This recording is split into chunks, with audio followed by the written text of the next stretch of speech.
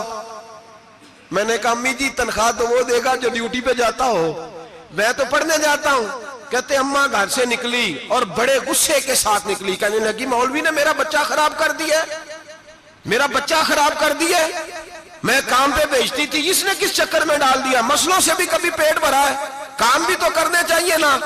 کہتے امام اعظم کے سامنے کھڑی ہوئی، امام صاحب بڑے امیر کبیر آدمی، اربوں خربوں پتی تھی، اور پھر اتنے بڑے عالم فقیر، سارا بغداد، سارا کوفہ، سارا مصر سلوٹ کرتا ہے۔ بی بی آئی اور تیز جملے، عورتوں کا طریقہ ہوتا ہے، کہنے لگی مولوی تیری سفید داڑھی، تیرا اتنا نام، تجھے خیال ہی نہیں آیا میں بیوہ عورت ہوں، تو نے میرا بچہ خراب کر ڈالا، میری یتیم بچیاں روٹی کہاں سے کھائیں گی، مسلوں سے بھی کبھی پیٹ بھرا ہے۔ کہتی اتنے سخت جملے کہے پر قربان جاؤ امام اعظم سنتے رہے اور مسکراتے رہے۔ کہنے لگے میری غلطی ہے، میری غلطی ہے، میری غلطی ہے، بی بی بھول گیا تھا، غلطی ہو گئی۔ بی بی کہتے رہی، امام صاحب سنتے رہے۔ جب غصہ اتر گیا تو کہنے لگے اماں تیرا غصہ اتر گیا ہے؟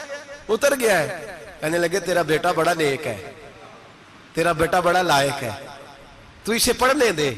کہنے لگے چپ کر بے مولوی، یہ پڑھے گا تو میں روٹی کہاں سے کھاؤں گی؟ امام صاحب کہنے لگے مجھے بتائے گی تیرے گھر کا خرچہ کتنا ہے؟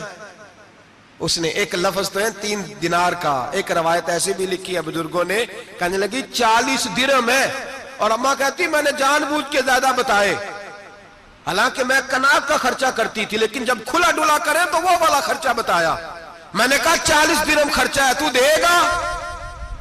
تو کہتے امام اعظم کہنے لگے اماں تجھے لینے نہیں آنا پڑے گا، پہلی سے پہلے تیرے گھر میں پہنچ جایا کریں گے، یکم سے پہلے آئیں گے۔ او بھائیو کہاں استاد ملتے ہیں، کہاں استاد ملتے ہیں، کہاں وہ لوگ ملتے ہیں جو دعائیں مانگتے، التجائے کرتے، پیار کرتے۔ گزر گیا وہ دور، اب تو سوٹ لینے کا دور ہے، مٹھائیاں لینے کا دور ہے، ہاتھ ڈلوانے کا دور آیا ہے۔ اب کون پوچھتا ہے؟ اب تو پوچھتے ہیں تو میرے لیے کیا لایا ہے؟ حضرت سیدنا امام اعظم ابو حنیفہ رحمت اللہ علیہ 1 دن نہیں، 2 دن نہیں، 4 دن نہیں، 5 مہینے نہیں، 20 سال تک، کہنا آسان، بولنا آسان، سننا آسان، 20 سال تک امام ابو مالک کے گھر میں خرچہ دیتے رہے، وہ پڑھتے رہے۔ اماں کہنے لگی تو میرے بیٹے کو لگا تو لیا ہے تو پڑھ کے بنے گا کیا؟ حضرت امام اعظم فرمانے لگے بادشاہوں کے تخت پر بیٹھ کر بادشاہوں کے ساتھ کھانے کھایا کرے گا، ان کے ساتھ بیٹھ کے حلوہ کھائے گا، وقت آئے گا تو دیکھے گی۔ کہتے ہیں میرے امام انتقال کر گئے، وقت بیت گیا، ہارون رشید نے مجھے بلایا بغداد میں اور کہا میں آپ کو چیف جسٹس بنانے لگا ہوں۔ کہتے ہیں میں خوشی سے سجدے کرنے لگا، میں چیف جسٹس بنا۔ میں نے اپنی اماں کو خط لکھا کہ اماں بغداد آ جا، تیرے بیٹے کو اللہ نے بڑی شان عطا کر دی ہے۔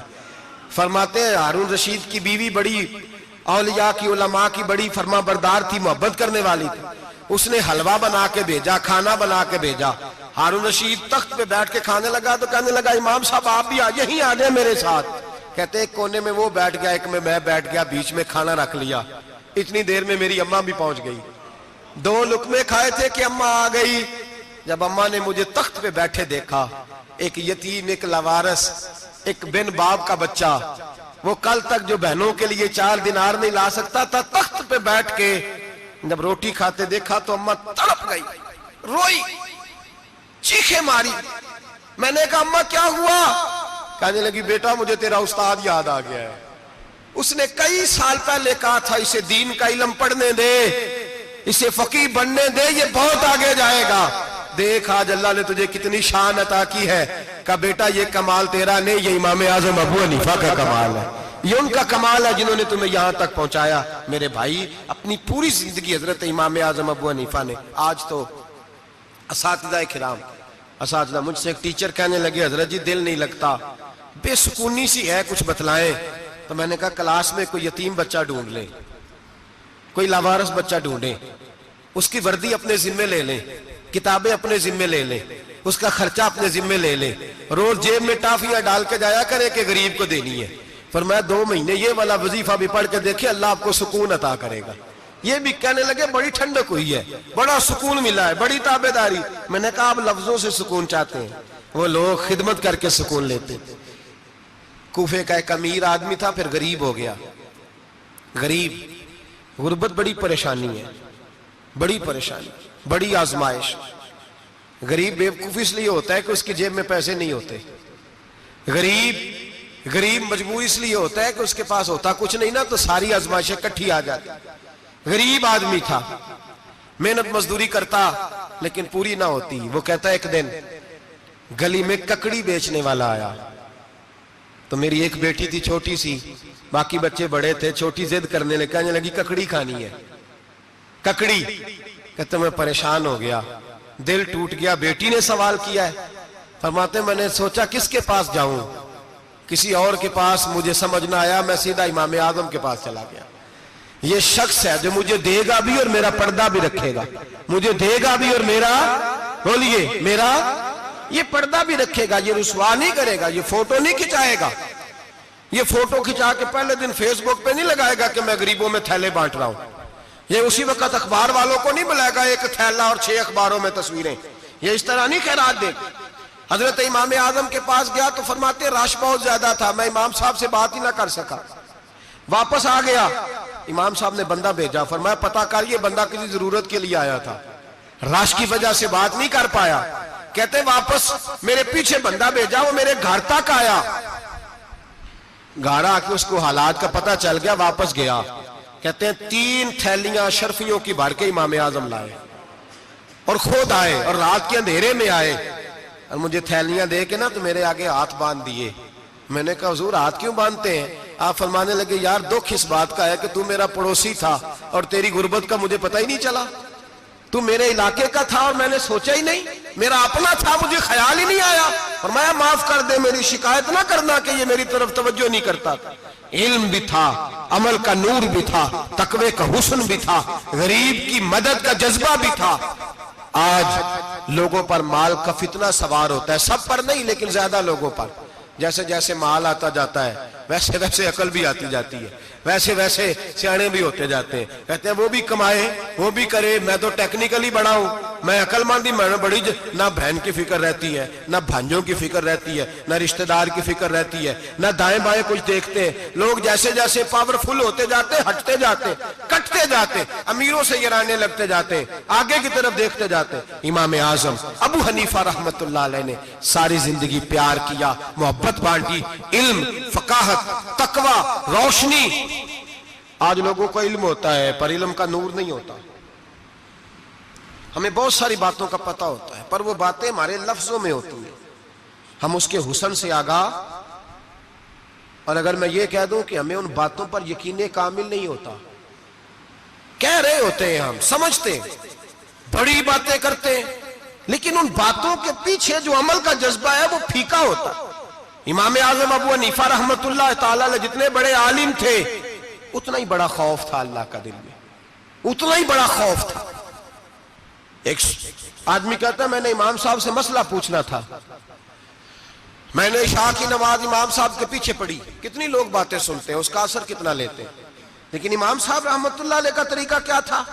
کہتے میں نے امام صاحب کے ساتھ نماز پڑھی مسجد میں، تو قاری صاحب نے قرآن پڑھا، اذا زلزلت الارض زلزالہا واخرجت الارض اثقالہا، فرماتے ہیں آخری 2 آیتیں پڑھی، فمن یعمل مثقال ذرۃ خیرا یرہ ومن یعمل مثقال ذرۃ شرا یرہ۔ اللہ فرماتے ہیں میں قیامت کے دن تیرے ذرے ذرے کا حساب کروں گا، ذرہ برابر نیکی ہوئی تو تیرے سامنے آئی، ذرہ برابر گناہ ہوا تو تیرے کس کے برابر؟ جی وہ کتنا ہوتا ہے؟ ریت کا ایک ذرہ، اس کے برابر بھی گناہ ہوا تو تیرے سامنے، یہ اللہ کہہ دیا ہے، تو ایسا انشاءاللہ ہو کے رہے گا۔ اللہ ایک دفعہ دکھائے گا۔ دعا فرمائے اللہ ہمیں معافی عطا فرمائے، اللہ ہم سے درگزر فرمائے، اللہ ہمیں بخشے ہوئوں میں شامل فرمائے۔ یہ آیت امام صاحب نے سنی تو کہتے ہیں میں نمازی سارے چلے گئے تو امام صاحب بیٹھے اور یوں نہ اپنی داڑھی پکڑ لی، چراغ ٹمٹما رہا، کہتے ہیں داڑھی پکڑ لی اور امام صاحب بیٹھے ہیں۔ میں نے کہا کہ کسی محویت کے عالم میں ہے، سوچ میں، چلے میں تھوڑی دیر میں آتا ہوں۔ کہتے ہیں میں 2 گھنٹے کے بعد آیا تو امام صاحب ویسے بیٹھے ہیں داڑھی پکڑی ہوئی۔ میں نے کہا ٹھہر کے آتا ہوں۔ میں پھر 1-1.5 گھنٹے کے بعد گیا تو ویسے ہی بیٹھے۔ کہتے ہیں تہجد کا وقت ہو گیا، میں مسجد میں گیا تو چراغ ٹمٹمانے لگا، ختم ہونے کے قریب آ گئے، امام صاحب بیٹھے ہیں۔ اب میں نے دیکھا کہ آنکھیں آنسوؤں سے بھری ہوئی ہیں اور اپنی داڑھی پکڑ کے کھینچ رہے ہیں اور کہتے ہیں یا اللہ تو اگر ذرے ذرے کا حساب لے گا تو ابو حنیفہ تو الجھ جائے گا، اے اللہ تو ذرے ذرے کے بارے میں پوچھے گا تو میں تو نہیں جواب دے سکتا، خدا بندہ اس طرح کر، میرے ان سفید بالوں پہ رحم کھا، اے اللہ میرے بڑھاپے پہ مہربانی فرما، مجھ سے نہ ذرے ذرے کا پوچھنا، میں بڑا کمزور ہوں، میں نہیں جواب دے سکتا، مولا مجھ سے درگزر والا معاملہ کر۔ کہتے تڑپ رہے امام صاحب۔ فجر کی اذان ہوئی تو امام صاحب نے دائیں بائیں دیکھا، میں پیچھے کھڑا تھا۔ میں نے کہا حضور ساری رات ہی گزر گئی، آپ ایک آیت سن کے پریشان رہے اور میں روزانہ 20 تقریریں سنتا ہوں، درجنوں حدیثیں سنتا ہوں، مجھے تو اثر نہیں ہوتا۔ آپ فرمانے لگے مجھے تیرے معاملے کا نہیں پتا، لیکن مجھے اگر تو نے دیکھ لیا ہے تو کسی کے ساتھ ذکر نہ کرنا مجھے۔ اور فرمانے لگے پھر تو نیک آدمی ہوگا، تجھے نہیں خیال آتا، تو میں تو جانتا ہوں من آنم کے من دانم، پتہ سارا ہے سردار نو کیتی آنا، میں تو جانتا ہوں نا، مجھے خبر ہے، لہٰذا میں نہیں حساب دے سکتا، تیرا نہیں مجھے پتا۔ جتنا میرے بھائی علم زیادہ اتنا خوف بھی۔ حضرت عبداللہ ابن مسعود فرماتے ہیں زیادہ باتیں کرنے والا عالم نہیں ہوتا، اللہ سے زیادہ ڈر جانے والا عالم ہوتا ہے۔ جو آدمی لمبی چوڑی گفتگو کرے وہ فقیہ نہیں، وہ اللہ سے ڈرنے والا نہیں، بلکہ جس کو وہ بات کرے تو تھوڑی کرے، ڈر کے کرے، خوف کے ساتھ کرے، اللہ کی خشیت جس کے دل میں ہو وہ بڑا عالم ہوتا ہے۔ حضرت امام اعظم ابو حنیفہ رحمت اللہ علیہ مالدار تھے اور اپنے مال میں سے حصے نکالتے تھے۔ امام صاحب فرمایا کرتے تھے میں نے چند ہزار درہم رکھ دیے۔ حضور کس لیے؟ فرمایا لوگوں کو قرضہ دینے کے لیے۔ نبی پاک صلی اللہ علیہ وسلم نے فرمایا قرضہ لینے والے کو منع کیا ہے، فرمایا قرضہ ایک قید ہے، بغیر مجبوری کے نہ لینا۔ اب لینے والے بھی احتیاط نہیں کرتے، فٹافٹ قرضے کے پیچھے بھاگتے، بڑی مجبوری ہو تو قرضہ لیں، فرمایا مقروض قیدی ہوتا ہے، قرضہ لینے سے بچو۔ اور دینے والے کو کیا کہا؟ فرمایا اگر سامنے والا تنگ دست ہو نا، تنگ دست، تو اسے مہلت دو، جتنی تم مہلت دو گے اللہ اتنے ہی پیسے روز صدقہ کرنے کا ثواب عطا فرمائے گا۔ اگر تنگ، ایک صاحب مجھے کہنے لگے، میں نے رمضان شریف میں نا قرضے کے والے سے یا کچھ عرصہ پہلے کسی موقع پر قرض کے والے سے کو بات کی، تو ایک صاحب مجھے کہنے لگے حضرت صاحب جیسے کسی کو لینا ہوئے نا 20,000 تو انہوں ترا کے لئی دے، تو جے 20 کروڑ لینا ہوئے تو پھر نہیں ترایا جاندہ۔ میں نے کہا کیوں؟ کہنے لگے 20,000 والا بندہ ماڑا ہوندہ ہے نا، جیڑا 20 کروڑ کھا گیا بڑی مگرمچھ ہوندہ ہے، انہوں ترایا جا سکتا، وہ جے کے بندے ترلے ہی کر دلانے چل بھائی کیویں دے سکنا ہے۔ وہ جو 20,000 والا نا ماڑا بندہ ان کہنے تو دینے نے کہ تیرا بندوبست کریے، کہنے چوری صاحب جمعرات لے آؤ کسی طریقے، جمعرات ماڑا ہے نا۔ نبی پاک نے کیا فرمایا؟ حضور نے فرمایا تجھے پتہ چل جائے کہ تنگ دست ہے تو مہلت دے، جتنے دن تو اس سے پیسے نہیں لے گا اتنے ہی پیسے روز صدقہ کرنے کا ثواب دیا جائے۔ اب لوگ جو تگڑی موٹے مگرمچھ ہیں ان کو مہلت دیتے ہیں، وہ کہتے ہیں جا جتھو لب دے نہیں لے، پھر کہتے ہیں نہیں آپ بتائیں آپ کیسے دے سکتے۔ اور ماڑا بندہ انہیں 2,000 دینا ہے دکان کا، اس کو دکاندار کہتا ہے کل سائیکل لے کے تب گزرنا میرے آگے سے اگر پیسے دینے ہیں تو میں نے سائیکل رکھ لینا۔ ڈرنا چاہیے اللہ پاک، ہمیں پتہ ہوتا ہے سامنے والا غریب ہے، تنگ دست ہے، مجبور ہے، اسے مہلت دینی۔ امام صاحب کہتے ہیں میں نے کچھ پیسے رکھے ہوئے تھے، پس منظر یہ تھا کہ غریب لوگ آتے ہیں تو میں ان کی مدد کروں گا۔ امام اعظم ابو حنیفہ نے ایک بندے سے پیسے لینے تھے اور حال یہ تھا کہ آپ دھوپ میں کھڑے تھے، ساتھ اس بندے کا مکان تھا، لوگوں نے کہا حضرت دیوار کے سائے میں ہو جائے، فرمانے لگے اس سے پیسے لینے ہیں، اگر سائے میں کھڑا ہوا تو سود میں شمار ہو جائے گا، میں اس سے فائدہ نہیں لے سکتا۔ ایک بندے سے قرضہ لینا تھا، وہ آپ کو دیکھ کے گلی اور دوسری گلی میں چلا گیا, راستہ بدل گیا اور چھپ گیا. امام صاحب رونے لگے, کہنے لگے اے اللہ میں اتنا برا ہو گیا ہوں کہ تیرے بندے مجھ سے چھپنے لگے. اس کو ڈھونڈ کے لائے, کیوں چھپتا ہے؟ کہا حضور آپ کے پیسے دینے ہیں. آپ نے فرمایا جا, میں نے اللہ کی رضا کے لیے معاف کیے, آج کے بعد چھپنا نہ. اس لیے میں نہیں چاہتا کہ تجھے کوفت ہو, تو میری طرف دیکھ کے چھپنے لگا ہے, میری طرف دیکھ کے. غریب تو بھائی گلیوں میں گھستے پھرتے ہیں کہ کوئی بندہ مل نہ جائے. مقروض آدمی, پتہ اس وقت چلتا ہے جب خودکشی کر گیا, پتہ اس وقت چلتا ہے, پھر لوگ آتے ہیں اس کے بچوں کو کہتے ہیں فکر نہ کرنا ہم تیرے ساتھ ہیں. تو اس کے ساتھ ہونا تھا, ان کا سایہ بچ جاتا. اب آئے ہو امام اعظم ابو حنیفہ رحمت اللہ تعالیٰ علیہ لوگوں کو سہولت دیتے, آسانی دیتے, پیار کرتے, محبت کرتے. ہم لوگوں کا مزاج ایسا نہیں ہے, ہمارے اخلاقیات کے اندر وہ حسن نہیں جو ہمارے بزرگ ہمیں دے کے گئے. اور پھر چھوٹی چھوٹی باتوں میں حقوق العباد کا خیال کرتے, چھوٹی چھوٹی باتوں. ہم تو گالی دے کے بھی کہتے ہیں نا چل کیا ہو گیا, گالی دی ہے نا. میں نے دیکھا ہے سائیکل والے کی ٹکر اگر پجاروں والے کے ساتھ ہو جائے تو معافی سائیکل والے نے مانگنی ہے, کیونکہ وہ سائیکل پہ بیٹھا ہے نا.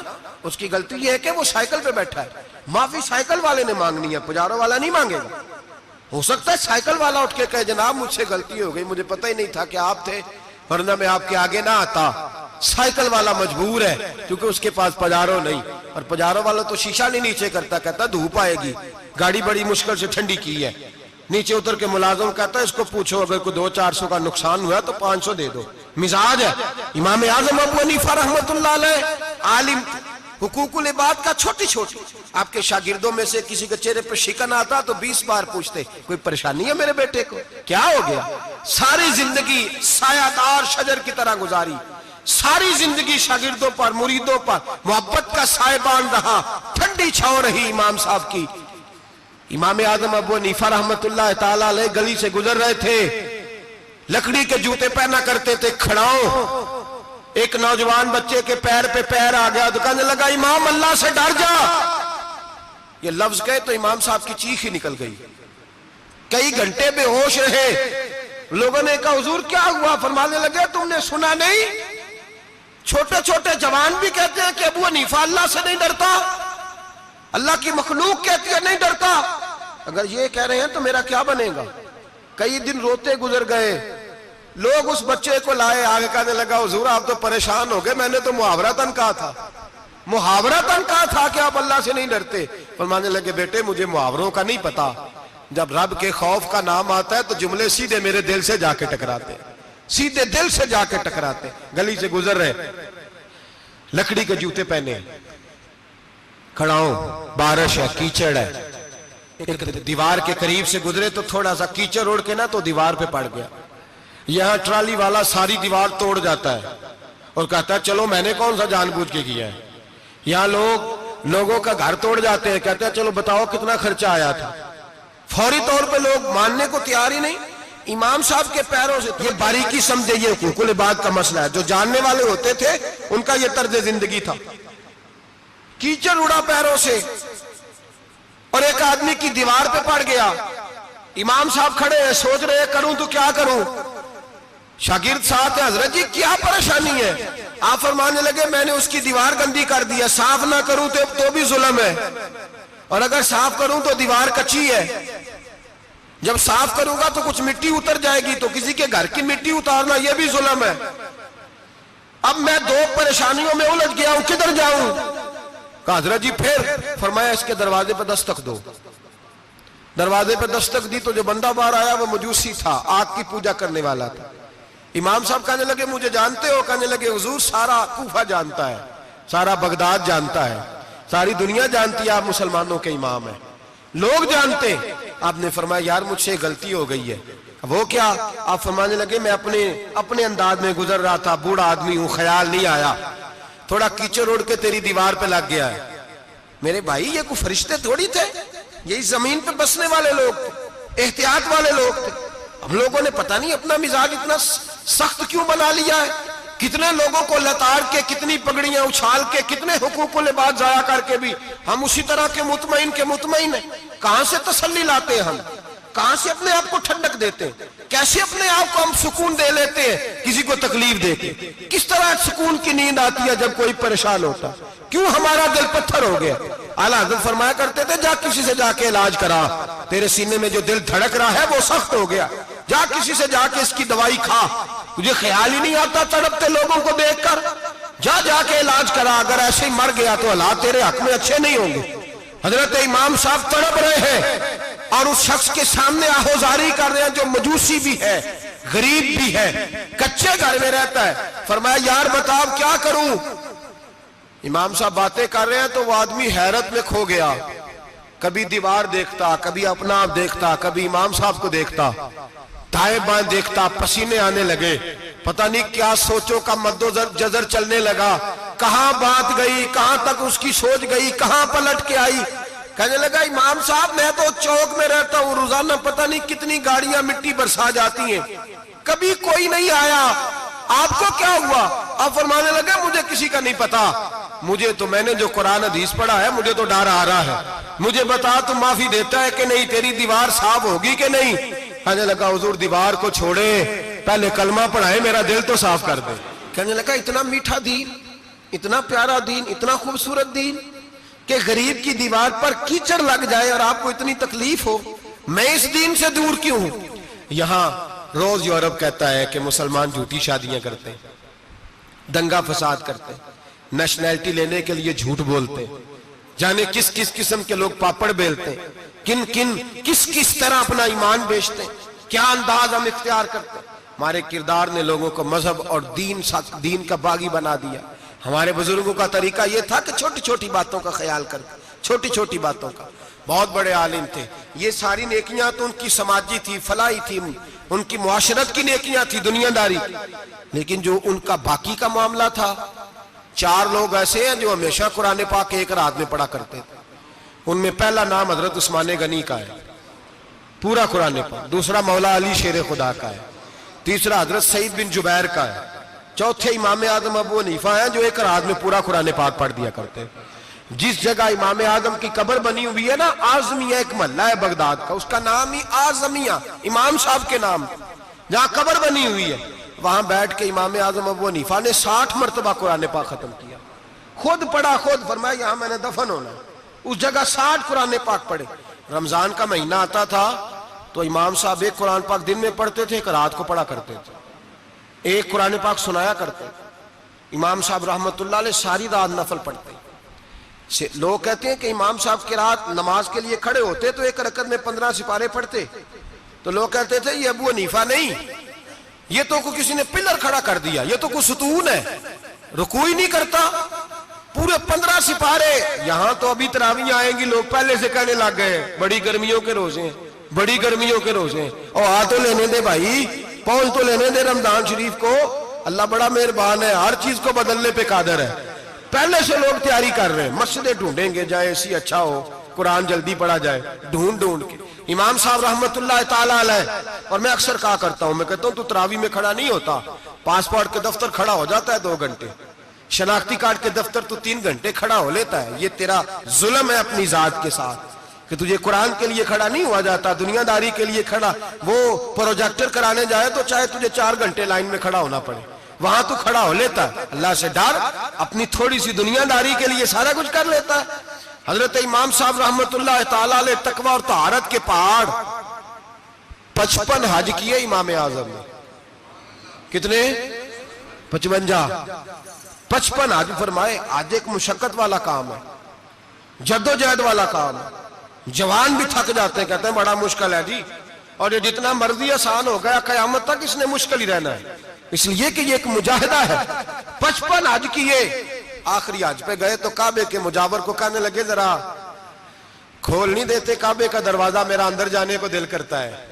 اس نے دروازہ کھولا، اندر گئے تو کہنے لگے خدایا، 2 جملے کہے، کہنے لگے اے اللہ جتنا تو نے مال دیا تھا میں اتنا شکر نہیں ادا کر سکا، اور جتنا تو نے علم دیا تھا میں اتنا عمل نہیں کر سکا، اب بوڑھا ہو گیا ہوں، مہربانی کرنا مجھ سے درگزر والا معاملہ کر، اور اے اللہ اگر تو مجھے بتا دے کہ تو راضی یا ناراض ہے تو میں ذرا سکون سے مر جاؤں۔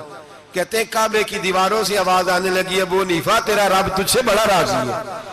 داتا گنج بخش علی اجمیری جیسا بابا 1000 سال پہلے لکھ کے گئے کشف المحجوب، داتا صاحب نے لکھا ہے 1000 سال پہلے کشف المحجوب میں. داتا صاحب فرماتے ہیں میں حضرت بلال کی قبر پہ حاضری دینے گیا. یعنی 1000 سال پہلے کے مسلمان بھی قبروں پہ مزاروں پہ جایا کرتے تھے. داتا صاحب لکھتے ہیں کہتے ہیں ملک شام میں حضرت بلال حبشی کی قبر پہ حاضری دینے گیا. میں قبر پہ حاضری دے کے تو ساتھ لیٹ گیا, میری آنکھ لگ گئی, مجھے خواب میں نبی پاک کا دیدار نصیب ہوا. گویا حاضری حضرت بلال کی اور برکت یہ کہ وہاں مجھے مصطفیٰ کا دیدار نصیب ہو رہا ہے. فرماتے ہیں نبی پاک میری خواب میں آئے, حضور نے ایک بوڑھے بابے کے گلے میں ہاتھ ڈالا ہوا ہے اور اپنے ساتھ ساتھ چلا رہے ہیں. میں نے عرض کی یا رسول اللہ یہ کون ہے؟